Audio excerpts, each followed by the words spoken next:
నమస్కారం గంటారావానికి స్వాగతం. ముందుగా ప్రధానాంశాలు.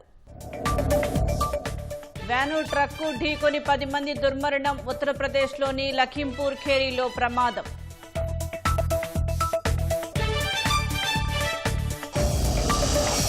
కేరళలో కొలువుదీరిన యూడీఎఫ్ ప్రభుత్వం. సీఎంగా సతీశన్, మంత్రులుగా 20 మంది ప్రమాణం.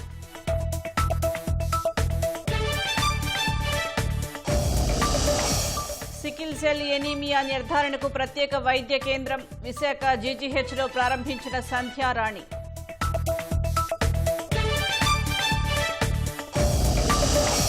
ప్రాణ సంకటంగా కత్తిపూడి ఒంగోలు హైవే. ఊహించని మలుపులతో నిత్యం ప్రమాదాలు.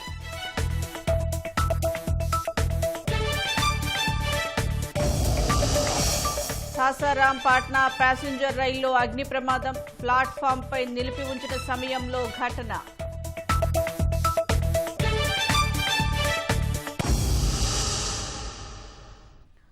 కేరళలో కాంగ్రెస్ సారథ్యంలోని యూడీఎఫ్ ప్రభుత్వం కొలువుదీరింది. తిరువనంతపురంలోని సెంట్రల్ స్టేడియంలో కేరళ సీఎంగా వీడి సతీశన్ ప్రమాణం చేశారు. అనంతరం కాంగ్రెస్ సీనియర్ నేత రమేష్ చెన్నితాల సహా 20 మంది ఎమ్మెల్యేలను గవర్నర్ రాజేంద్ర ఆర్లేకర్ మంత్రులుగా ప్రమాణం చేయించారు. సతీశన్ ప్రమాణ స్వీకారోత్సవానికి ఏఐసీసీ అధ్యక్షుడు మల్లికార్జున ఖర్గే, రాహుల్ గాంధీ, ప్రియాంక గాంధీ, కాంగ్రెస్ సీనియర్ నేతలు హాజరయ్యారు. Karnataka CM Siddaramaiah, deputy CM DK Shivakumar, Telangana CM Revanth Reddy, deputy CM Bhatti Vikramarka, Himachal Pradesh ముఖ్యమంత్రి సుఖ్వీందర్ సింగ్ హాజరయ్యారు. కేరళ మాజీ సీఎం పినరయి విజయన్, బీజేపీ నేత రాజీవ్ చంద్రశేఖర్ సైతం ఈ కార్యక్రమంలో పాల్గొన్నారు.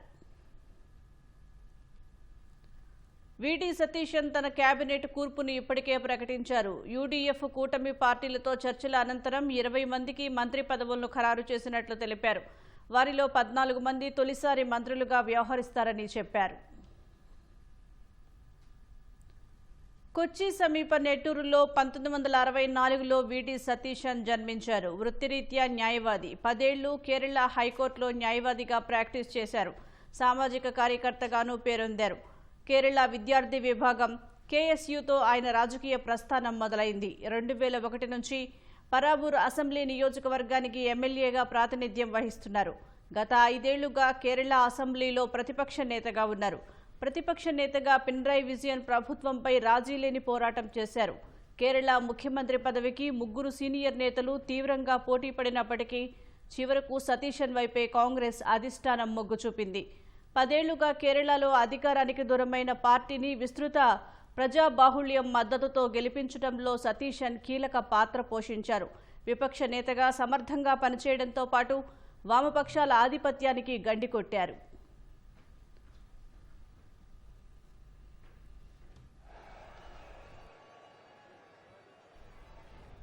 ఇటీవల జరిగిన కేరళ అసెంబ్లీ ఎన్నికల్లో కాంగ్రెస్ నేతృత్వంలోని యూడీఎఫ్ కూటమి 140 స్థానాలకు గాను 102 స్థానాల్లో అఖండ విజయం సాధించి 3/2 మెజారిటీని సొంతం చేసుకుంది. ఇందులో కాంగ్రెస్ 63 స్థానాలు గెలుచుకోగా మిత్రపక్షాలైన Indian Union Muslim League IUML 22, Kerala Congress 8, RSP 3 స్థానాల్లో విజయం సాధించాయి.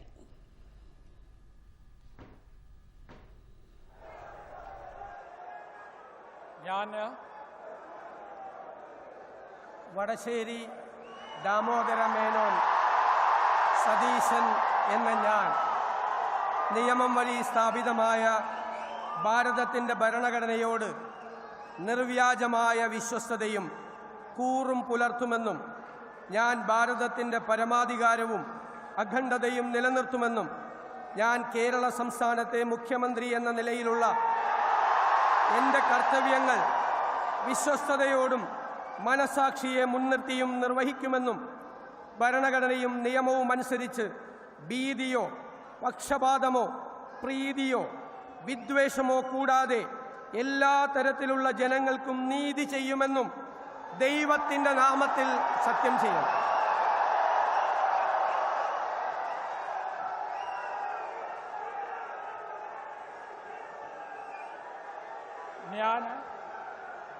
വടശ്ശേരി ദാമോദര മേനോൻ സതീശൻ എന്ന ഞാൻ കേരള സംസ്ഥാനത്തെ മുഖ്യമന്ത്രി എന്ന നിലയിൽ എൻ്റെ പരിഗണനയിൽ കൊണ്ടുവരുന്നതോ എൻ്റെ അറിവിൽ വരുന്നതോ ആയ ഏതെങ്കിലും വിഷയം അങ്ങനെയുള്ള മന്ത്രി എന്ന നിലയിലുള്ള എൻ്റെ കർത്തവ്യങ്ങളുടെ മുറപ്രകാരമുള്ള നിർവഹണത്തിന് ആവശ്യമാകുന്നതൊഴികെ ഞാൻ ഏതെങ്കിലും ആളുകൾക്കോ നേരിട്ടോ നേരിട്ടല്ലാതെയോ അറിയിച്ചു കൊടുക്കുകയോ വെളിപ്പെടുത്തി കൊടുക്കുകയോ ചെയ്യുകയില്ലെന്ന് ദൈവത്തിൻ്റെ നാമത്തിൽ സത്യം ചെയ്യുന്നു.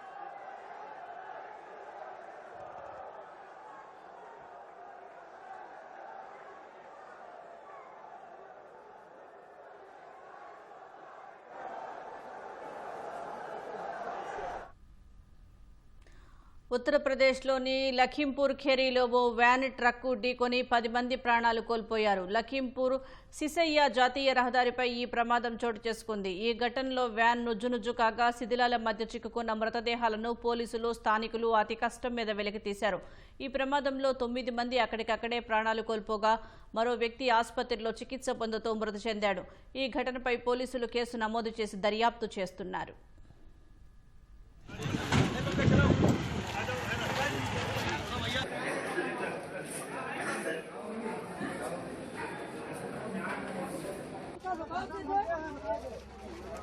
एक सासर वो है हेलो कहते हैं जो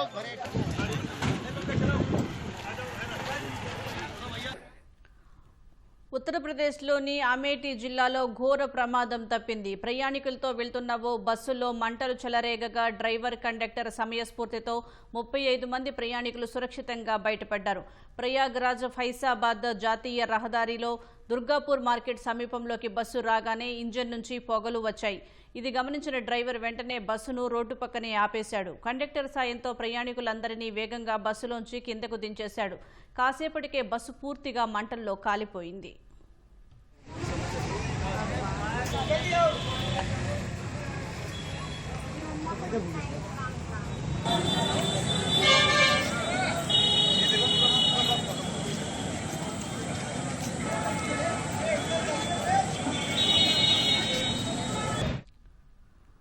ఉత్తరప్రదేశ్లోని ఓ రైలులో తలలేని మృతదేహం లభ్యం కావడం కలకలం రేపింది. గోరఖ్పూర్ మీదుగా ఛప్రా నుంచి లక్నోలోని గోమతి నగర్కు నడిచే ఎక్స్ప్రెస్ రైలు స్లీపర్ కోచ్ S1లో ఒక గుర్తు తెలియని మహిళ మృతదేహం లభ్యమైంది.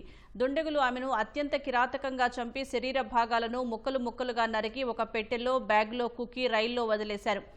రైల్వే సిబ్బంది రోజువారీగా జరిపే సాధారణ తనిఖీల్లో భాగంగా స్లీపర్ కోచ్లో ఒక పెట్టె, ఒక బ్యాగ్ అనుమానాస్పదంగా పడి ఉండటాన్ని గమనించారు. వెంటనే వారు ఈ విషయాన్ని స్టేషన్ మాస్టర్కు చేరవేయగా RPF, GRP అధికారులకు సమాచారం అందించారు. పోలీసులు ఘటనా స్థలానికి చేరుకుని ఆ పెట్టెను, బ్యాగ్ను తెరచి చూడగా ఆ దృశ్యాన్ని చూసి షాక్కు గురయ్యారు. నిందితులు ఆ మహిళ తలను పూర్తిగా నరికేసి కేవలం మొండాన్ని మాత్రమే ఒక పాలిథీన్ కవర్లో చుట్టి ఆ పెట్టెలో పెట్టారు. మహిళకు సంబంధించి కాళ్లు, చేతులను వేర్వేరు పాలిథీన్ కవర్లలో ప్యాక్ చేసి పక్కనే ఉన్న బ్యాగ్లో ఉంచారు. తల లేకపోవడం వల్ల ఆ మహిళ ఎవరనేది గుర్తించడం సవాలుగా మారింది. ఈ ఘటనపై రైల్వే పోలీసులు కేసు నమోదు చేసి విచారణ చేస్తున్నారు. హత్యకు గురైన మహిళ వయసు సుమారు 25 నుంచి 30 ఏళ్ల మధ్య ఉంటుందని పోలీసులు అంచనా వేస్తున్నారు. బీహార్ రోహతాస్ జిల్లాలోని సాసారాం రైల్వే స్టేషన్లో పెద్ద ప్రమాదం తప్పింది. ప్లాట్ఫామ్పై నిలిపి ఉంచిన సాసారాం పాట్నా ప్యాసింజర్ రైలుకు చెందిన ఒక కోచ్లో ఒక్కసారిగా మంటలు చెలరేగాయి. అప్రమత్తమైన రైల్వే అధికారులు, అగ్నిమాపక సిబ్బంది మంటలను అదుపు చేశారు. ఘటన సమయంలో రైల్లో ప్రయాణికులు ఎవరూ లేకపోవడంతో ఘోర ప్రమాదం తప్పింది. RPF ఇన్స్పెక్టర్ సంజీవ్ కుమార్ ఈ ఘటనను ధృవీకరించారు. ఈ ప్రమాదంలో ఎవరూ గాయపడలేదని స్పష్టం చేశారు. మంటలు చెలరేగడానికి గల కారణాన్ని తెలుసుకునేందుకు రైల్వే అధికారులు దర్యాప్తు చేస్తున్నారు. మధ్యప్రదేశ్లో రాజధాని ఎక్స్ప్రెస్లో అగ్ని ప్రమాదం జరిగిన 24 గంటల వ్యవధిలోనే బీహార్లో ఈ ఘటన చోటు చేసుకుంది.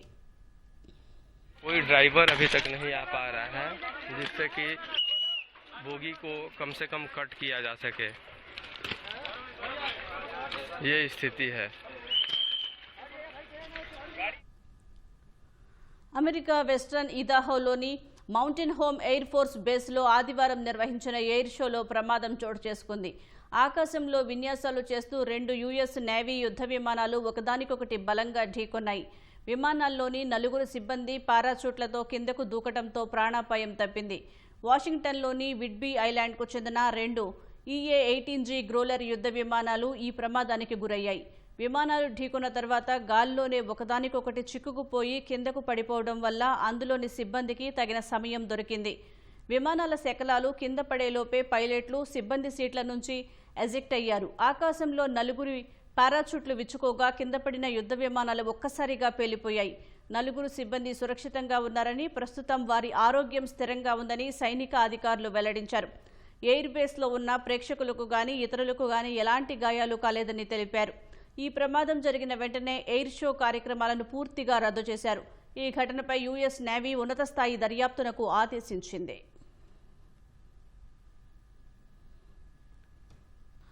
రాష్ట్రంలో రోజురోజుకు ఎండల తీవ్రతతో పాటు వడగాలుల ఉధృతి పెరుగుతోంది. నేడు 28 మండలాల్లో తీవ్ర వడగాలులు వీచే అవకాశం ఉన్నట్లు అధికారులు వెల్లడించారు. ఎన్టీఆర్, గుంటూరు, అనంతపురం, తిరుపతి జిల్లాల్లో 42-44 డిగ్రీల ఉష్ణోగ్రతలు నమోదయ్యే అవకాశం ఉన్నట్లు అధికారులు తెలిపారు. బాపట్ల, పల్నాడు, ప్రకాశం, నెల్లూరు, నంద్యాల, కడప జిల్లాల్లో అధిక ఉష్ణోగ్రతలు నమోదయ్యే అవకాశం ఉందన్నారు. విదర్భ నుంచి కర్ణాటక, తమిళనాడు మీదుగా మన్నార్ వరకు ఆవర్తన ద్రోణి విస్తరించింది. ద్రోణి ప్రభావంతో పార్వతీపురం, అల్లూరి, పోలవరం జిల్లాల్లో తేలికపాటి వర్షాలు కురిసే అవకాశం ఉన్నట్లు వాతావరణ శాఖ సూచించింది. కర్నూలు, అనంతపురం, చిత్తూరు జిల్లాల్లో తేలికపాటి వర్షాలకు అవకాశాలు ఉన్నట్లు అధికారులు వెల్లడించారు. రాజకీయ నాయకులకు ప్రజా సమస్యలపై స్పందించే హృదయం ఉండాలని, అలాంటి లక్షణాలు ఉప ముఖ్యమంత్రి పవన్ కళ్యాణ్లో చూశారని సినీ నటుడు అడవిశేషు అన్నారు. తన దృష్టికి వచ్చిన సమస్యలను తీర్చి జననేతగా నిలుస్తున్నారంటూ ప్రశంసల వర్షం కురిపించారు. తన దృష్టిలో పవన్ గొప్ప నాయకుడంటూ అడవిశేషు వీడియో విడుదల చేశారు. నేను మీ అడవిశేష్. మనందరం మన నాయకుల నుంచి కోరుకునేది వాళ్ళకు ఒక స్పందించే హృదయం ఉండాలని. అలాంటి స్పందించే హృదయం అందరికన్నా ఎక్కువ నేను పవన్ కళ్యాణ్ గారిలో చూశాను. మన డిప్యూటీ సీఎం గారు, ఆయన డిప్యూటీ సీఎంగా ఛార్జ్ తీసుకున్న తర్వాత నెల్లూరు జిల్లాలో గజ్జలవారిపల్లిలో స్టూడెంట్స్ కొంతమంది రోడ్ ఇష్యూ గురించి ఒక వీడియో పెట్టారు. వాళ్ళు వీడియో పెట్టిన మరుక్షణం అసలు మనందరికీ ఆ వీడియో రీచ్ అయ్యే లోపు పవన్ కళ్యాణ్ గారు దాన్ని స్పందించారు అండ్ ఇమ్మీడియట్గా ఆ ప్రాబ్లమ్ని సాల్వ్ చేయడానికి స్టెప్స్ తీసుకున్నారు. చిలకలూరుపేటలో శారద హై స్కూల్లో మెగా పేరెంట్ టీచర్స్ మీట్, అక్కడికి పవన్ కళ్యాణ్ గారు వెళ్ళటం జరిగింది. అక్కడికి ఆయన వెళ్ళినప్పుడు పిల్లలు వాళ్ళ కంప్యూటర్ ల్యాబ్లో మంచి computers, up to date computers ఉంటే బాగుంటుందన్నారు. ఇంకా వాళ్ళ లైబ్రరీకి కూడా ప్రత్యేకమైన బుక్స్ అడిగారు. 9 రోజులు తిరగకుండానే 25 కొత్త computers and complete library upgrade Pawan Kalyan గారు చేశారు. పవన్ కళ్యాణ్ గారు నాకు కెరీర్ బిగినింగ్ నుంచి ఇష్టం అని, ఆయన ఇప్పుడు ఒక గొప్ప లీడర్ అయ్యారు. మన డిప్యూటీ సీఎం గారికి అండ్ గవర్నమెంట్కి keep up the good work and good luck. YCP social media రాష్ట్ర కార్యదర్శి నెమలదిన్నె రంగారెడ్డిని కేసులు వెంటాడుతున్నాయి. ఓ కేసులో బెయిల్ వచ్చినా మరో కేసు ఉండటంతో పోలీసులు ఆయన్ను ఇవాళ పల్నాడు జిల్లా మాచర్ల కోర్టులో హాజరుపరచనున్నారు. మాచర్ల మండలం కంబంపాడుకు చెందిన రంగారెడ్డి టీడీపీ నాయకులపై సోషల్ మీడియాలో అభ్యంతరకరమైన పోస్టులు పెట్టారంటూ అదే గ్రామానికి చెందిన బెల్లంకొండ కృష్ణ పోలీసులకు ఫిర్యాదు చేశారు. దీంతో 2025 డిసెంబర్లోనే అతనిపై కేసు నమోదైంది. పోలీసులు కోర్టులో ఛార్జిషీట్ దాఖలు చేయగా నిందితుడు తప్పించుకు తిరుగుతున్నాడని భావించి Macherla court non bailable warrant జారీ చేసింది. అయినా నిందితుడు హాజరు కాకపోవడంతో కోర్టు ధిక్కరణ కేసు కింద ఆదివారం పోలీసులు రంగారెడ్డిని అరెస్టు చేశారు. న్యాయమూర్తి ఎదుట హాజరుపరచగా పూచీకత్తుపై బెయిల్ ఇచ్చారు. అయితే అతడిపై మరో కేసు నమోదు కావడంతో మాచర్ల పోలీసులు అతన్ని అదుపులోకి తీసుకుని విచారణ చేస్తున్నారు. ఇవాళ కోర్టులో ప్రవేశపెట్టనున్నారు. అంతర్జాతీయ మ్యూజియం డే సందర్భంగా విజయవాడలో హెరిటేజ్ వాక్ నిర్వహించారు. ఎన్టీఆర్ జిల్లా కలెక్టర్ లక్ష్మీషా హెరిటేజ్ వాక్ను ప్రారంభించి ర్యాలీలో పాల్గొన్నారు. పర్యాటక శాఖతో పాటు పలు సంస్థలు ఆధ్వర్యంలో 5 కిలోమీటర్ల వాక్ నిర్వహించారు. విజయవాడ బాపు మ్యూజియం నుంచి మొగల్రాజుపురం గుహల వరకు వాక్ జరిగింది. బాపు మ్యూజియంలో ఉదయం 10 గంటల నుంచి రాత్రి వరకు పలు కార్యక్రమాలు నిర్వహించనున్నట్లు కలెక్టర్ తెలిపారు.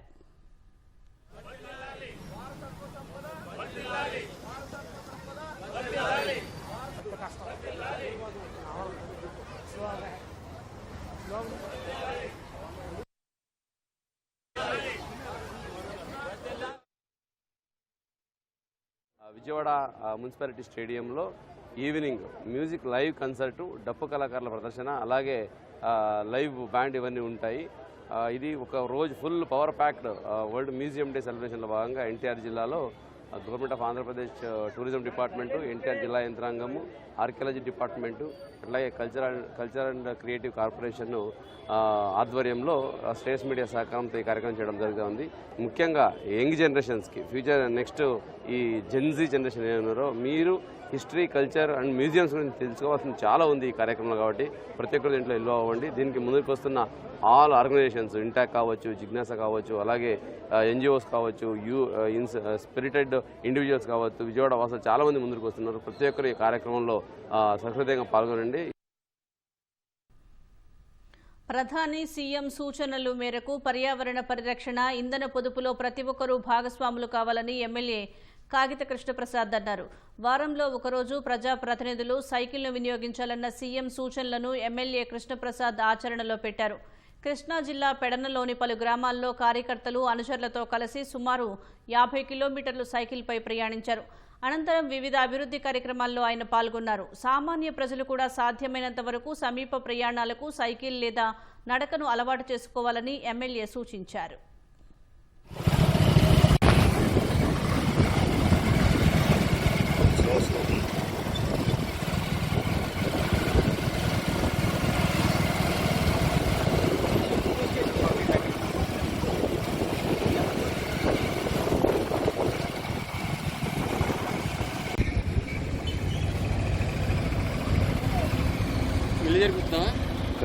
యుద్ధం వల్ల ఎంత నష్టం కలుగుతా ఉందో, ఎంత ఇబ్బందులు కలుగుతా ఉన్నాయో చూస్తా ఉన్నాం. మరి దేశంలోని ప్రజలందరూ తప్పకుండా పొదుపు చర్యలు పాటించాల్సినటువంటి అవసరం ఉంది. మన దేశంలో తయారైనటువంటి వస్తువులు వాడుకోవాలి.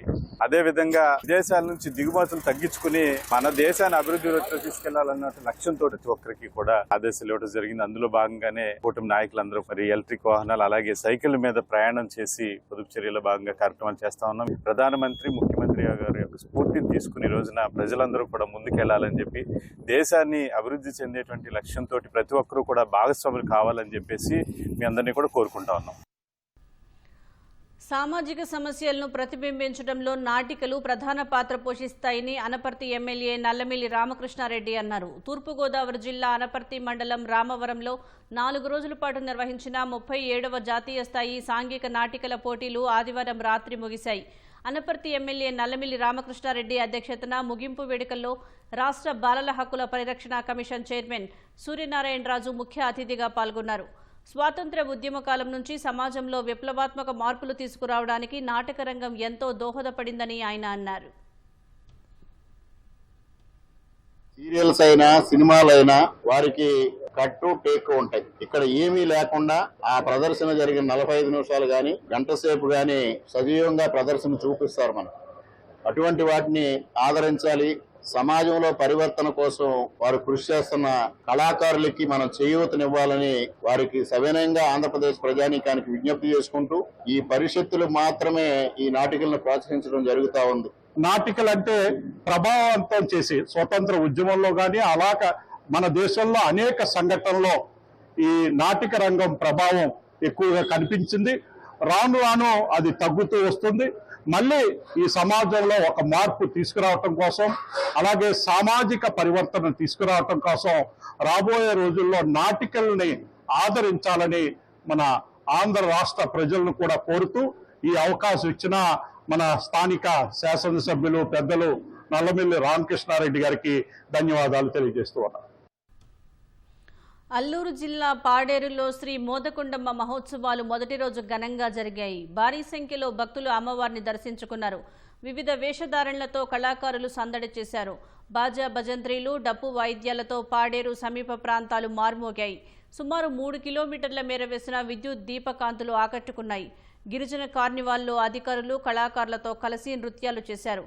వివిధ సాంస్కృతిక కార్యక్రమాలతో పాటు సందర్శకుల తాకిడితో ఆ ప్రాంతం సందడిగా మారింది.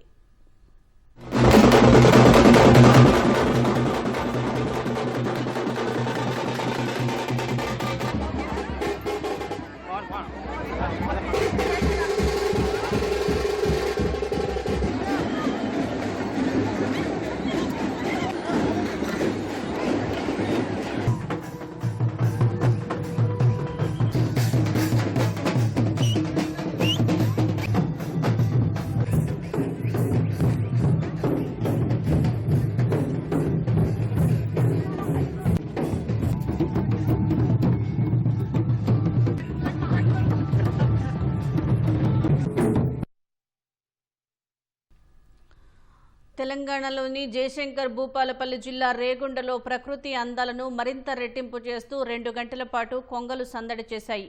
రంగయ్యపల్లి గ్రామానికి చెందిన ఓ రైతు తన పొలంలో హార్వెస్టర్తో వరి కోతలు చేపడుతూ ఉండగా మెషిన్ చుట్టూ కొంగలు గుంపులుగా చేరి ఆకట్టుకున్నాయి. కోత సమయంలో బయటకు వచ్చే పురుగులు, చిన్న జీవులను ఆహారంగా తీసుకునేందుకు వచ్చిన కొంగల అరుదైన దృశ్యం చూసిన స్థానికులు ఆనందం వ్యక్తం చేశారు.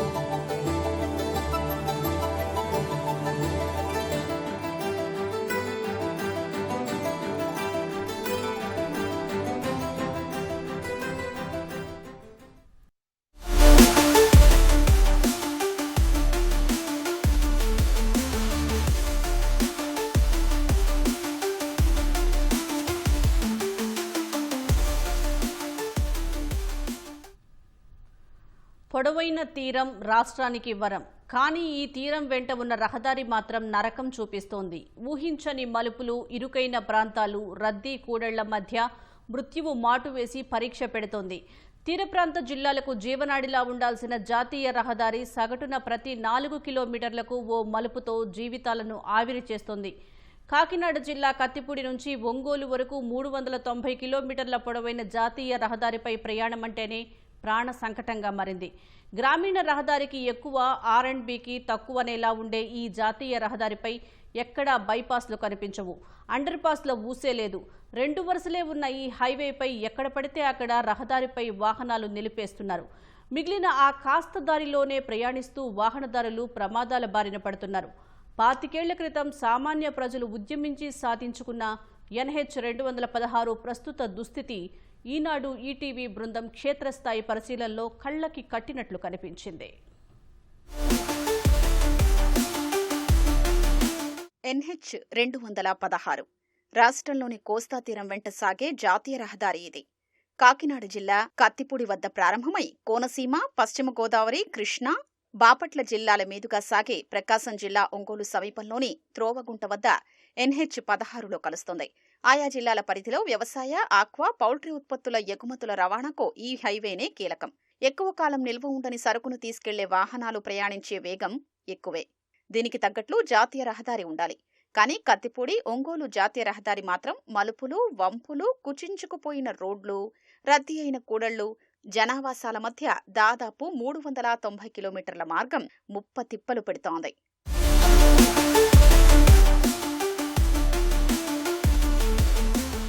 కత్తిపూడి, కాకినాడ మధ్య 28 కిలోమీటర్లు మాత్రమే ఈ జాతీయ రహదారి 4 వరుసలుగా ఉంది. మిగిలిన 362 కిలోమీటర్లు కేవలం 10 మీటర్ల వెడల్పుతో 2 వరుసలుగా ఉంది. 390 కిలోమీటర్ల పరిధిలో 101 ప్రమాదకర మలుపులు ఉన్నాయి. అంటే సగటున ప్రతి 4 కిలోమీటర్లకు ఒక మలుపు పరీక్ష పెడుతోంది. ఇందులో L ఆకారంలో 15 చోట్ల, U ఆకారంలో 32 ప్రాంతాల్లో, S ఆకారంలో 10 చోట్ల, C ఆకారంలో 44 చోట్ల మలుపులున్నాయి. ఈ మార్గంలో ప్రమాదకర కూడళ్లు ఉన్న ప్రాంతాలు 48 ఉన్నాయి. రహదారిని ఆనుకుని దుకాణాలు, ఇళ్లు, నేరుగా రోడ్డుపైకొచ్చే ప్రాంతాలు 38 ఉన్నాయి. నిబంధనలకు విరుద్ధంగా ఈ రహదారిపై 32 చోట్ల వాహనాలు నిలుపుతున్నారు. రహదారి పక్కన 22 చోట్ల మద్యం దుకాణాలు, బెల్ట్ షాపులు నిర్వహిస్తున్నారు. 95% 2 వరుసలుగా ఉన్న ఈ హైవేపై 28 చోట్ల రోడ్డు కుచించుకుపోయింది. అత్యంత ప్రమాదకరంగా 81 పల్లెలు, పట్టణాల మధ్యలోంచి వెళుతూ నిత్యం ప్రమాద ఘంటికలు మోగిస్తోంది. ఈ మార్గంలో ఎక్కడా వెహికల్ అండర్ పాస్లు లేవు. ఆయా కూడళ్లలో ఇతర రోడ్ల నుంచి వచ్చే వాహనదారులు నేరుగా హైవేని క్రాస్ చేస్తూ నిత్యం ప్రమాదాలకు కారణమవుతున్నారు. అప్పట్లో అనేక గ్రామాల్లో పాత రోడ్డు వివిధ మలుపులతో ఉంటే వాటిని సరిచేసే ప్రయత్నం చేయలేదు. ఇప్పుడు అవే ప్రమాదకరంగా మారాయి. గ్రామీణ రోడ్లు, జిల్లా, రాష్ట్ర రహదారులు ఈ హైవేలో పలుచోట్ల కలుస్తున్నాయి. అలాంటి చోట్ల చాలా వరకు హెచ్చరిక బోర్డులు కనిపించలేదు. హైవేపై పలుచోట్ల రైతులు ధాన్యం ఆరబెట్టారు. ఇది వాహనదారులకు ప్రమాదకరంగా ఉంది.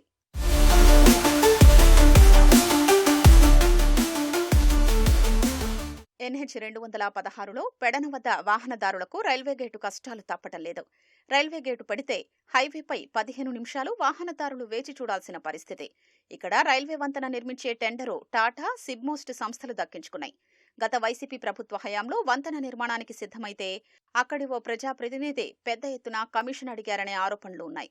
ఇలాగైతే పనులు చెయ్యలేమంటూ గుత్తేదారు సంస్థ చేతులెత్తేసింది. ఫలితంగా వైసీపీ హయాంలో 5 ఏళ్లు రైల్వే వంతెన పని జరగలేదు. కూటమి ప్రభుత్వం వచ్చాక గుత్తేదారు ముందుకొచ్చి పనులు చేపట్టారు. 2-3 నెలల్లో ఈ వంతెన అందుబాటులోకొచ్చే అవకాశం ఉంది.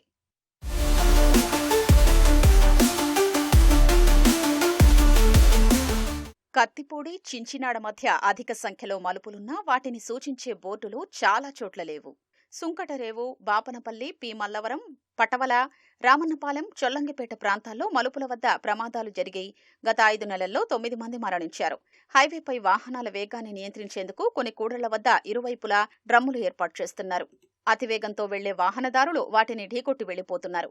హైవేకి ఇరువైపులా నివాసిత ప్రాంతాలు ఎక్కువగా ఉన్నాయి. 10 గ్రామాల వద్ద వెహికల్ అండర్పాస్లు లేక ప్రమాదాలు ఎక్కువగా జరుగుతున్నాయి. చించినాడ వంతెన, లోసరి మధ్య హైవే ఎక్కువ దెబ్బతింది. కొన్ని చోట్ల గుంతలు పూడ్చినా వాహనాల రద్దీ కారణంగా అవి కొంతకాలం కూడా ఉండటం లేదు. వేగంగా వెళుతూ గుంతల వద్ద వాహనాల్ని ఆకస్మికంగా పక్కకు తిప్పుతూ ప్రమాదాల బారిన పడుతున్నారు.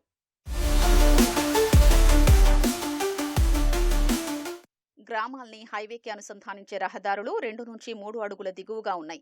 గ్రామాల నుంచి వాహనదారులు హైవే మీదకొచ్చే వరకు కనిపించడం లేదు.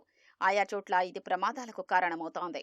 లోసరి, పెనుమూడి, పులిగడ్డ వారధి మధ్య ఈ హైవేపై అత్యంత ప్రమాదకర మలుపులు ఎక్కువగా ఉన్నాయి.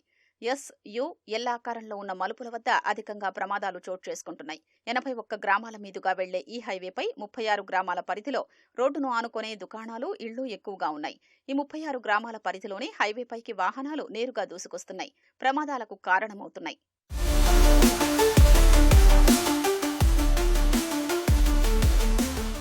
పెనుమూడి, పులిగడ్డ వారధి, ఉప్పుగుండూరు టోల్ ప్లాజా మధ్య ప్రమాదకర మలుపులు ఉన్నాయి. ఈ ప్రాంతాల్లోనూ వాహనదారులు ఇష్టానుసారం ఓవర్టేక్ చేస్తున్నారు. హైవేపైనే ఎక్కడ పడితే అక్కడ వాహనాల్ని నిలిపేస్తున్నారు.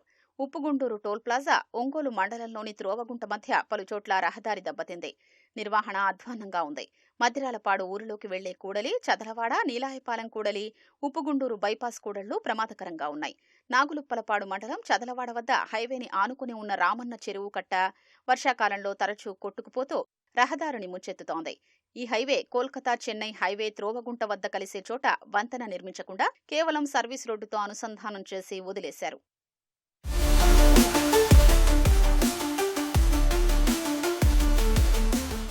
ఇంత ప్రమాదకరంగా ఉండే హైవేపై 89.72% మంది ద్విచక్ర వాహనదారులు హెల్మెట్ లేకుండానే ప్రయాణించడం కనిపించింది.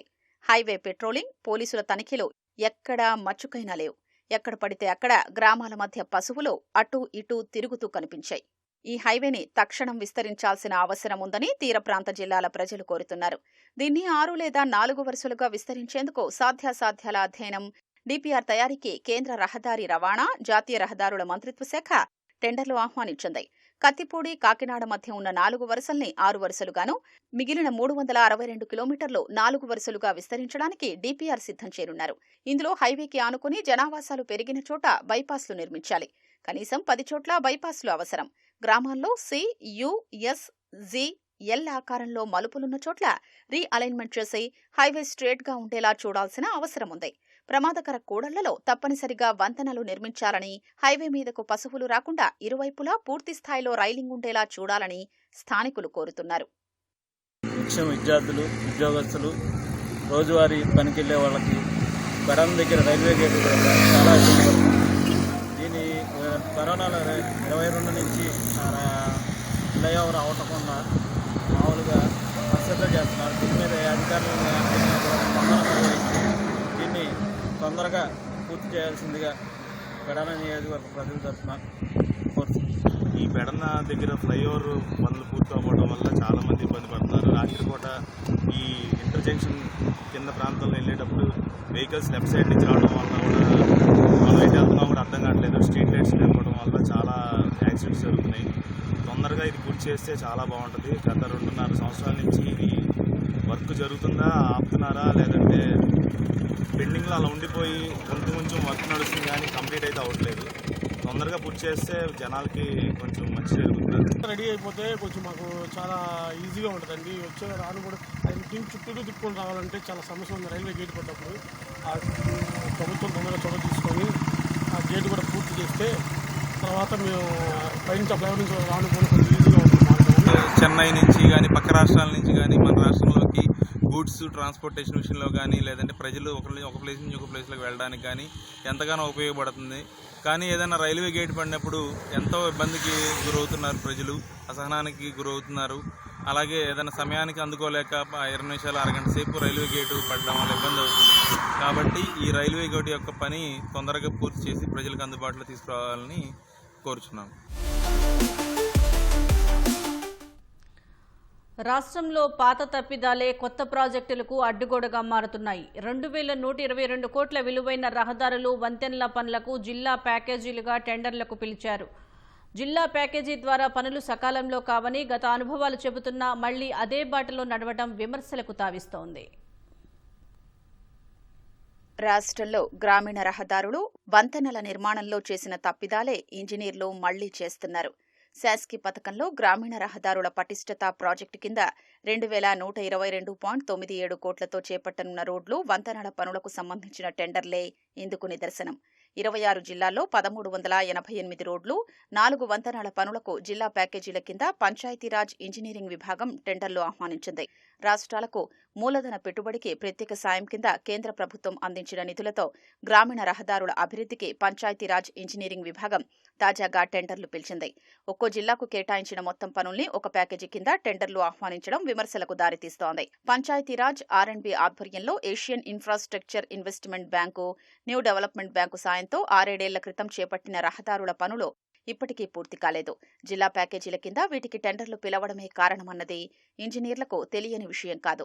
సకాలంలో ప్రారంభించని కారణంగా AIIBలో చాలా పనులు రద్దు చేశారు. ఇప్పటికీ అనేక పనులు వివిధ దశల్లోనే ఉన్నాయి. ఈలోగా ప్రాజెక్టు గడువు ముగియడంతో కూటమి ప్రభుత్వం కేంద్రంతో చర్చించి పొడిగించింది. ఒక జిల్లాలో చేపట్టే పనులన్నీ ఒకే ప్యాకేజీ కింద టెండర్లు పిలవడం ద్వారా పెద్ద మొత్తంలో చేసే పనులకు తగిన అర్హత లేని కారణంగా చిన్నపాటి గుత్తేదారులు పాల్గొనే అవకాశం లేదు. 100 నుంచి 150 కోట్ల విలువైన జిల్లా ప్యాకేజీ పనులకు టెండర్లు వేసేందుకు పెద్ద కాంట్రాక్టు సంస్థలు ఆసక్తి చూపడం లేదు. 1-2 భారీ సంస్థలు ముందుకొచ్చినా ఆ పనులు మళ్లీ సబ్ కాంట్రాక్టర్లకిస్తున్నాయి తప్ప స్వయంగా చేపట్టడం లేదు. AIIB, NDB పనుల్లో ఇదే జరిగింది. నిధుల కొరతతో సకాలంలో బిల్లులు చెల్లించని కారణంగా ఇటు సబ్ కాంట్రాక్టర్లు, అటు పెద్ద సంస్థలు పనులు పూర్తి చేయకుండా పక్కన పెట్టేశాయి. కొందరైతే అసంపూర్తిగా నిలిపేశారు. నియోజకవర్గాల వారీగా పనులు విభజించి ప్యాకేజీల కింద టెండర్లు పిలిస్తే చిన్న కాంట్రాక్టర్లు కూడా పాల్గొనే అవకాశం ఉంది. పలు రాష్ట్రాల్లో ఇదే విధానాన్ని అనుసరిస్తున్నారు. శాస్కి నిధులతో చేపట్టే రోడ్లు, వంతెనల పనులకు పంచాయతీరాజ్ పిలిచిన టెండర్లకు అనేక జిల్లాల్లో స్పందన లోపించింది. అర్హత లేక, ఆర్థిక వనరులు లేక చిన్న కాంట్రాక్టర్లు ముందుకు రాలేదు. పెద్ద సంస్థలు వీటిపై దృష్టి సారించడం లేదు. ఫలితంగా విశాఖ, కడప, NTR, పోలవరం, మార్కాపురం, అల్లూరి, బాపట్ల, అన్నమయ్య తదితర జిల్లాల్లో పనులకు టెండర్లు దాఖలు కాలేదు. యుద్ధ ప్రభావం వల్ల తలెత్తుతున్న ఆర్థిక సమస్యలను ఎదుర్కొనేందుకు కేంద్రం ముందస్తు జాగ్రత్తలు చేపడుతోంది. అందులో భాగంగా పలు కఠిన నిర్ణయాలు సైతం తీసుకుంటుంది. బంగారం దిగుమతులపై సుంకం పెంచిన కేంద్రం వెండి దిగుమతులను పూర్తిగా నిషేధించింది. దీనికి సంబంధించి మరిన్ని వివరాలను సర్టిఫైడ్ ఫైనాన్షియల్ ప్లానర్ డాక్టర్ అనిల్తో మా ప్రతినిధి శ్రీకాంత్ ముఖాముఖి. యుద్ధము పలు రంగాలపై ప్రభావాన్ని చూపిస్తుంది. యుద్ధం వల్ల హార్ముజ్ జలసంధి పైన చాలా ఆంక్షలు ఉండడం వల్ల అక్కడి నుంచి పెట్రో ఉత్పత్తుల దిగుమతులపై చాలా భారం పడుతుంది. దీనివల్ల విదేశీ మారక ద్రవ్యం ఎక్కువగా చెల్లించాల్సి వస్తుంది. అయితే ఇది మన దేశం పైన ఎక్కువగా ప్రభావం చూపిస్తుంది. అయితే కేంద్రం కూడా ఈ యుద్ధం వల్ల తలెత్తుతున్న ఆర్థిక సమస్యలపై దిద్దుబాటు చర్యలు చేపట్టింది. ముందస్తు జాగ్రత్తగా పలు నిర్ణయాలు కూడా తీసుకుంది. అందులో భాగంగా విదేశీ మారక ద్రవ్యం ఎక్కువగా చెల్లించాల్సిన దిగుమతులపైన చాలా ఆంక్షలు విధించింది. అందులో బంగారం, వెండికి సంబంధించిన అంశాలు కూడా ఉన్నాయి. దాదాపు 7 ఏడాది పాటు బంగారం కొనుగోలు చేయదని చెప్పి ఇదివరకే మోదీ ప్రకటించారు. అందులో భాగంగా దిగుమతి సుంకాన్ని కూడా పెంచారు. ప్రస్తుతం ఈ అంశాలకు సంబంధించి certified financial planner doctor Anil Kumar Bachu గారు మనతో ఉన్నారు. ఆయన అడిగి మరో తెలుసుకున్నాం. నమస్కారం అనిల్ గారు. నమస్తే అండి. సార్, ఇప్పుడు మోడీ దాదాపు ఒక 10 రోజుల క్రితం ప్రకటించారు బంగారం దిగుమతులపైన మనం సర్దుబాటు చేసుకోవాలి, కొంచెం కఠినంగా ఉండాలి. కొనడం కొంచెం ఆపేయండి, అట్లాగే ట్యాక్స్ కూడా కొంచెం పెంచాలి. అవును, దానికి సంబంధించిన వివరాలు ఏంటి? సో ఒకటేంటంటే మనం ఫస్ట్ ఎందుకు చేశారనేది మోర్ ఇంపార్టెంట్. మనం చూసుకుంటే బంగారం ఆల్రెడీ మనకు అందరికీ ఇష్టం, అందుకే ఆర్బీఐ దగ్గర ఉన్నది ఓన్లీ 880 టన్నుల బంగారం మాత్రమే. బట్ మన ఇండియన్ గృహిణుల దగ్గర కానీ మన ఇళ్లలో ఉన్న బంగారం 25,000 టన్నులు, అంటే 27x రిజర్వ్ బ్యాంక్ కన్నా ఎక్కువగా ఇళ్లలో ఉంది. సో ఇంత బంగారం పెట్టుకొని మళ్ళీ ప్రతి నెల కూడా మనం దగ్గర ఎంత కాదన్నా 40 నుంచి 45 టన్నులు లాస్ట్ ఇయర్ ప్రతి నెల ఇంపోర్ట్ చేస్తూ ఉన్నాం. అదనేది ఈ సంవత్సరం చూసుకుంటే ఆల్రెడీ మొదటి 2 జనవరి ఫిబ్రవరిలో ఇంకా పెరిగి దగ్గర 60 టన్నుల వరకు అయింది. సో మన ఇంపోర్ట్ బిల్లు లాస్ట్ ఇయర్ దగ్గర $60 బిలియన్ ఈ 2025లో ఓన్లీ బంగారమే ఇంపోర్ట్ చేసుకున్నాం. $60 బిలియన్ అంటే 5,40,000 కోట్లు. అంత అమౌంట్ ఓన్లీ మనం బంగారం ఇంపోర్ట్ చేసుకుంటున్నాము. అది ఎందుకంటే బంగారం వల్ల ప్రొడక్టివ్ యాసెట్ కాదు. అదే మనం క్రూడ్ ఆయిల్ దానికి 10 రెట్లు చేసుకోవచ్చు. బట్ క్రూడ్ ఆయిల్ వల్ల ఎకానమీ రన్ అవుతుంది, అన్ని ఇండస్ట్రీస్ రన్ అవుతాయి. బట్ బంగారం ఇంపోర్ట్ ఏంటంటే మన డబ్బులు ఓన్లీ మనం డాలర్ల రూపంలో డాలర్లని అక్కడ పెట్టేస్తున్నాం, ఖర్చు చేస్తున్నాం, కానీ అది ఒక రకంగా నిరర్ధకమైన యాసెట్ లాగా ఉండిపోయింది. సో దానివల్ల ప్రభుత్వానికి ఏంటంటే ఇబ్బందులు, ఆల్రెడీ రూపాయి పతనం అవుతోంది, క్రూడ్ ఆయిల్ ధరలు పెరుగుతూ ఉన్నాయి. దాని మీద నుంచి ఇది బంగారం ఇంపోర్ట్స్ కూడా ప్రతి నెల పెరుగుతూ ఉండడం వల్ల ప్రభుత్వానికి ఇబ్బంది అవుతుంది, అటు రూపీకి ఇబ్బంది అవుతుంది, US డాలర్లు మన రిజర్వ్స్ పడిపోతూ ఉన్నాయి. అందుకోసమే ఇంతకుముందు ఒక 2 years 3 years వరకు 15% ఉండింది ఇది గోల్డ్ అండ్ సిల్వర్ పైన, దాన్ని 6% తగ్గించారు. కానీ 6% తగ్గించాక మనం కొనడం కొంచెం తక్కువ చేస్తాం అనుకున్నాం, కానీ ఇంకా పెరిగిపోయింది. అందుకే ప్రభుత్వాన్ని మళ్ళీ ఒక 9% అడిషనల్గా చేసి ఇప్పుడు 15% బంగారం పైన ఇంపోర్ట్ డ్యూటీ వేశారు. సిల్వర్ పైన కూడా ఉంది. సో సిల్వర్ కూడా ఏం తక్కువ కాదు, మనం సిల్వర్ వాల్యూ తక్కువ అనుకుంటాం. లాస్ట్ ఇయర్ మనం $10 బిలియన్ అంటే దగ్గర 1,00,000 కోట్ల వర్త్ ఆఫ్ సిల్వర్ మనము లాస్ట్ ఇయర్ ఇంపోర్ట్ చేసుకున్నాము. ఈ ఇయర్ ఇంకా పెరుగుతుందని ఎక్స్పెక్టేషన్స్ ఉన్నాయి. ఓకే సార్, సిల్వర్ వల్ల అంటే సిల్వర్ దిగుమతులను పూర్తిగా నిషేధించినట్టు కూడా దీనికి సంబంధించి ప్రకటనలు వస్తున్నాయి. దీనికి సంబంధించిన వివరాలు ఏంటి? యాక్చువల్లీ ఏంటంటే సిల్వర్ పూర్తిగా నిషేధించలేదు. సిల్వర్ని ఇంతకుముందు ఓపెన్ కేటగిరీ ఉండింది, దాన్ని రిస్ట్రిక్టెడ్ కేటగిరీ అని చేశారు. రిస్ట్రిక్టెడ్ కేటగిరీ ఏంటంటే లైసెన్స్ ఉన్న వాళ్ళు మాత్రమే ఇంపోర్ట్ చేసుకోవచ్చు. సో దీనివల్ల ఏంటంటే ఎవరైతే ఓన్లీ స్పెక్యులేషన్ కోసం జ్యువెలర్స్ ప్రైవేట్గా చాలా కొంటున్నారనమాట, అవసరం లేకుండా కూడా, అలాంటి వాటిని కొంచెం అంటే అంటే కొంచెం ఎంకరేజ్ చేయకుండా ఆపడానికి మాత్రమే ఈ రిస్ట్రిక్టెడ్ లైసెన్స్ అని తీసుకొచ్చారు. ఎవరైతే లైసెన్స్డ్ సిల్వర్ ఇంపోర్టర్స్ ఉన్నారో వాళ్ళకి ఎటువంటి ఇబ్బంది లేకుండా ప్రభుత్వానికి ఆర్బీఐకి ఇన్ఫార్మ్ చేసి తీసుకోవచ్చు.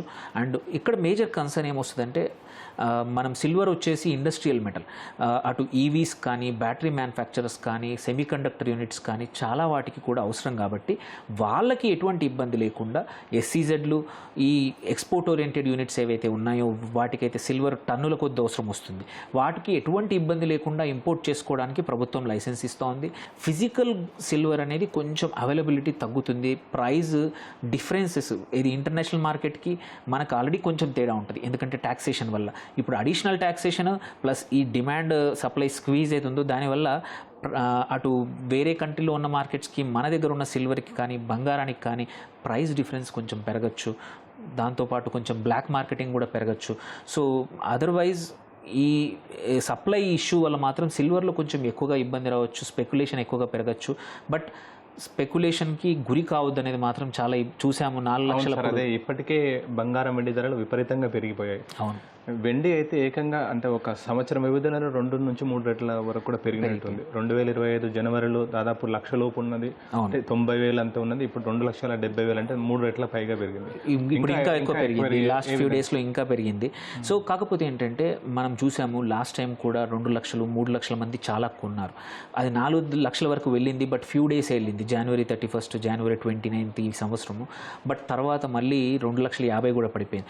సో ఎవరైతే అనుభవం లేదు, ఎవరికైతే మెటల్స్లో ఇన్వెస్ట్మెంట్స్ అనుభవం లేదు, వాళ్ళు స్పెక్యులేషన్ కోసం మాత్రం తీసుకోకండి. లాంగ్ టర్మ్ మాత్రం తీసుకోవచ్చు, ఎందుకంటే లాంగ్ టర్మ్ కూడా డిమాండ్ ఇలాగే ఉండొచ్చు, ధరలు పెరగచ్చు. మీకు మీ నెక్స్ట్ జనరేషన్ పెళ్ళిళ్ళ కోసం కానీ పిల్లల కోసం కానీ ఫ్యామిలీ అవసరాల కోసం సిల్వర్ కొనాలన్నా బంగారం కొనాలన్నా కొనుక్కోండి. కానీ నేను ఇవాళ కొనేసి ఒక 6 నెలల్లో చాలా పెరుగుతుందని రేటు పెరుగుతుంది, నేను ఇన్వెస్ట్ చేస్తాను. ఎందుకంటే లాస్ట్ సైకిల్లో చూసాము అందరూ పర్సనల్ లోన్లు తీసుకున్నారు అండ్ ఎగ్జిస్టింగ్ బంగారాన్ని తీసుకెళ్ళి బ్యాంకుల్లో ఆర్ ఎన్బిఎఫ్సిలో తాకట్టు పెట్టి వాటి నుంచి వచ్చే డబ్బులతో మళ్ళీ తీసుకెళ్ళి బంగారంలో పెట్టారు. ఈ సైకిల్ చేయడం వల్ల కొద్దిమంది మాత్రమే, 10లో ఒక్కరు మాత్రమే లాభం పొందారు. మిగిలిన 9 మంది కూడా ఇబ్బందుల్లో అనవసరంగా ఇంట్రెస్ట్ పే చేస్తున్నారు, ఇబ్బందుల్లో ఉన్నారు. సార్ ఇప్పుడు గత 2025-26 ఆర్థిక సంవత్సరంలో కూడా దాదాపు 7 లక్షల కోట్ల విలువ చేసే బంగారం కూడా దిగుమతి చేసుకున్నామని చెప్పి కూడా నివేదికలు చెప్తున్నాయి. ఎందుకు సార్ ఇంతలా దిగుమతి చేసుకోవడానికి కారణాలు ఏంటి? అంటే మామూలుగా బంగారం మన చోట దొరకదు, బంగారం ఎక్కడ గనులు ఉంటాయి, దానికి ఎక్కడ మ్యానుఫ్యాక్చరింగ్ చేస్తారు, రా మెటీరియల్ తీసుకుంటారు, ఏంటి సార్ దానికి సంబంధించిన విధానం ఏంటి? ఒకటి ఏంటంటే మన దగ్గర బంగారం గనులు ఏవైతే ఉన్నాయో చాలా కొంచెం ఉంది. మనకు ఓన్లీ 5 నుంచి 8% మన యొక్క రిక్వైర్మెంట్ మాత్రమే ఇండియాలో ప్రొడ్యూస్ అవుతుంది. ఇప్పుడు 1-2 కొత్తవి, ఎందుకంటే ప్రైస్ మన దగ్గర ఇంతకుముందు ఉన్నా కానీ వాటి నుంచి ఎక్స్ట్రాక్షన్ చేసి రిఫైన్ చేసి మార్కెట్లో అమ్మే టయానికి మార్కెట్ రేట్ కన్నా ఎక్కువగా పడేది, అంటే ఇట్స్ నాట్ అఫోర్డబుల్. బట్ ఇప్పుడున్న ధరల వల్ల పాత గనులు ఏవైతే ఉన్నాయో మూసేశారు. ఒరిస్సాలో కానివ్వండి, ఇప్పుడు మన ఆంధ్రాలో కూడా కొత్తగా గనులు మళ్ళీ స్టార్ట్ చేయబోతున్నారు. ఎందుకంటే ఈ ప్రైస్ పాయింట్ వర్కౌట్ అవుతుంది. ఇది కొత్తగా ఇప్పుడు మన పాత మూసిపోయిన గనులు కూడా తవ్వేసి అక్కడ నుంచి కూడా తీసుకొని రిఫైన్ చేయడానికి అనమాట. సో ఇంకా కొన్ని రోజుల తర్వాత మన ఈ 5-8% అనేది 14-15% వరకు పెరగచ్చు. బట్ మోస్ట్ ఆఫ్ ద మన గోల్డ్ అయితే రిక్వైర్మెంట్ ఉందో అది పక్కా మనం ఇంపోర్ట్ చేసుకోవాల్సిందే. బంగారంకి ఆల్టర్నేట్ ఇన్వెస్ట్మెంట్ అవెన్యూస్ ఏంటి? Equity markets. లాస్ట్ 20-22 నెలల నుంచి ఆగస్టు 2024 నుంచి ఇప్పటి వరకు స్టాక్ మార్కెట్ రిటర్న్స్ తీసుకుంటే నెగిటివ్లో ఉన్నాయి, మ్యూచువల్ ఫండ్ రిటర్న్స్ తీసుకుంటే నెగిటివ్లో ఉన్నాయి. సో ఎందుకంటే మన కేసులో నియర్లీ 80 లక్షల కోట్లు మ్యూచువల్ ఫండ్లో మనం సేవ్ చేస్తాం, అట్లాగే డైరెక్ట్ ఈక్విటీల్లో ఇంకొక 150,000 కోట్ల వరకు సేవ్ చేస్తాం. సో ఇంత అమౌంట్ పైన ఎటువంటి రిటర్న్స్ రాలేదు.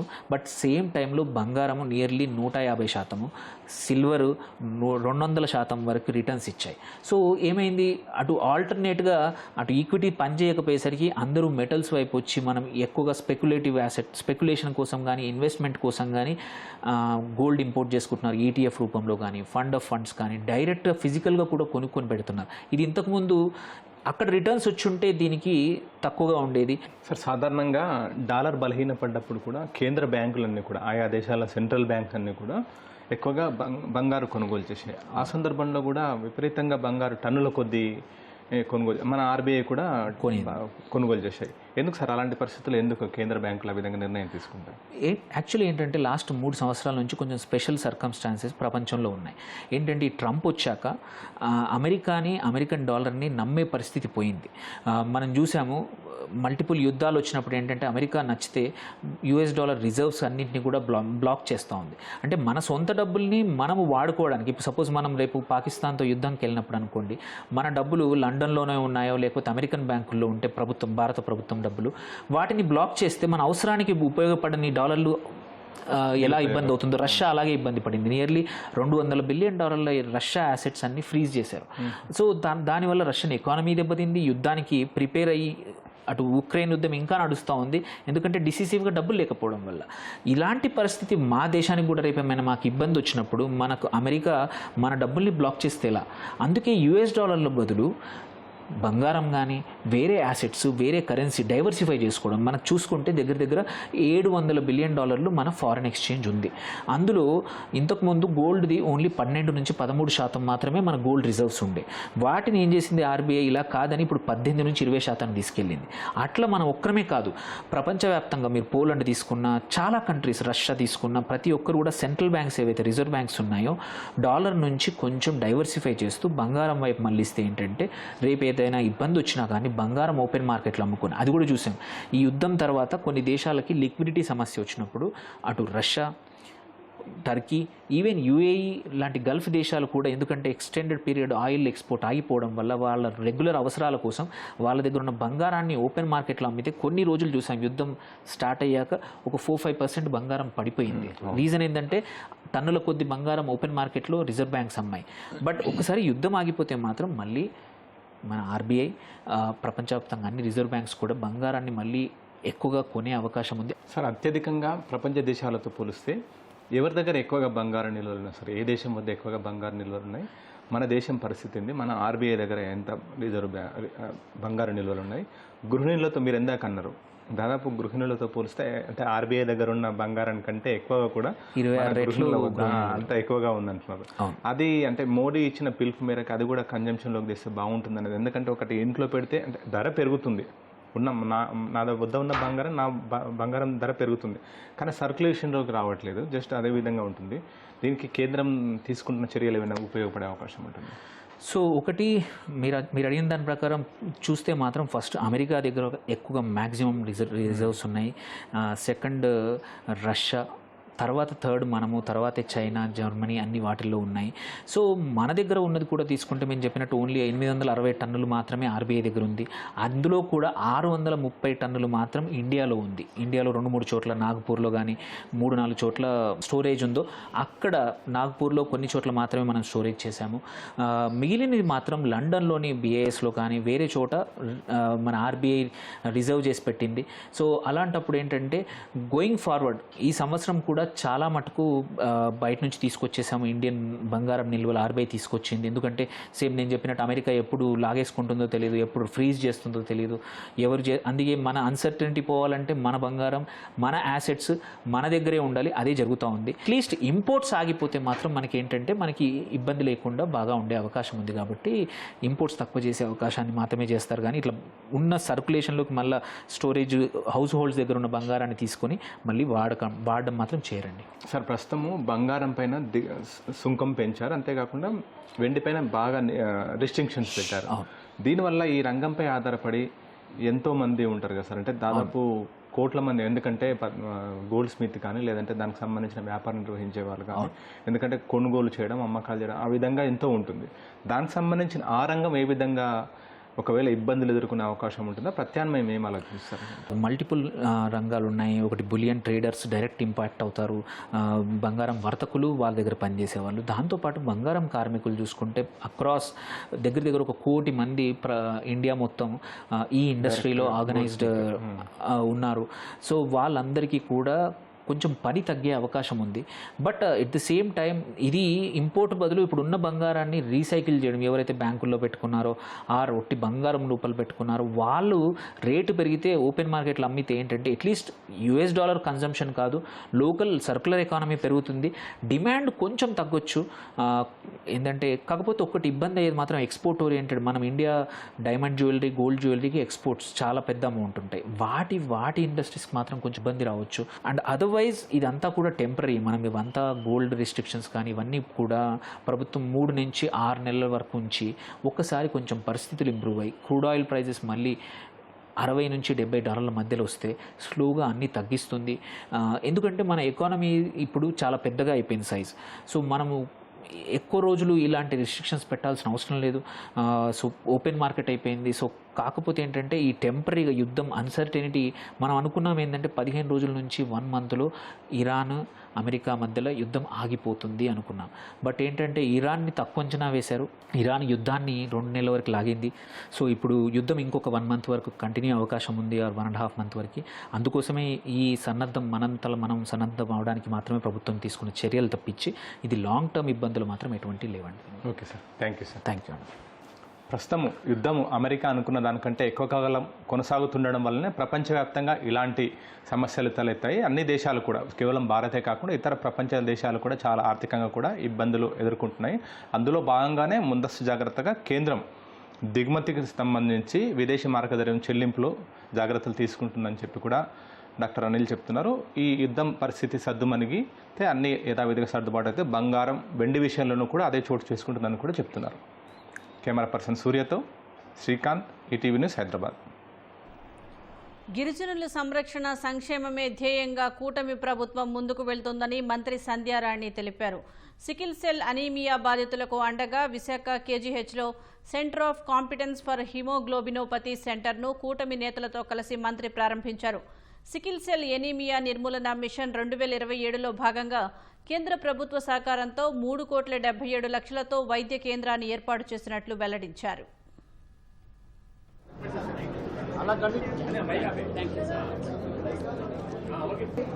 వచ్చేసాయి వాటి ఖరీదు ఆల్మోస్ట్ ఇది మొత్తం 2.85 crores మనకి ఫస్ట్ ఫేజ్ లో మనకి రిక్రూట్మెంట్ వచ్చాయి. మన సెకండ్ ఫేజ్ లో ఇంకా రిక్రూట్మెంట్ రావాలి, వాళ్ళు ప్రామిస్ చేస్తున్నారు. బ్లడ్ ఎక్కిస్తే వాళ్ళ బాధ కొంచెం ఖచ్చితంగా ఇక్కడ ఉన్నటువంటి సికిల్ సెల్ ఎనీమియా బాధితులకి ఒక ఊరట కలిగించాలి అనే ఒక మంచి ఉద్దేశంతో కేంద్ర ప్రభుత్వం 3,77,00,000 మనకి ఇచ్చి ఈ king George hospital KGH hospital అయితేనే ఇది ఖచ్చితంగా బాగా మనం హ్యాండిల్ చేయగలరు అనే ఒక నమ్మకంతో ఇక్కడ ఏర్పాటు చేయడం, ఈ కేంద్రాన్ని ఈరోజు ఎమ్మెల్యే గారు ఎమ్మెల్సీలు వీళ్ళతో కలిపి ప్రారంభించడం నాకు చాలా సంతోషంగా ఉందని ముందుగా మీ అందరికి కూడా నేను తెలియజేస్తున్నాను. గిరిజనులకే ఈ వ్యాధి ఎక్కువగా ఉండటం, ఈ ఏరియాలో ఉన్నటువంటి దాదాపు మన ఆంధ్రప్రదేశ్లో 40 లక్షల మంది గిరిజనులు ఉన్నారు. ఈ 40 లక్షల మంది గిరిజనులకు కూడా అందరికీ ఈ టెస్ట్ చేయాలనే ఉద్దేశంతో, ఎందుకంటే కేజీహెచ్కి వస్తే ఈ టెస్ట్ చేస్తే వాళ్ళకి రాకపోతే పర్వాలేదు, వస్తే ఒక కార్డు ఇస్తారు.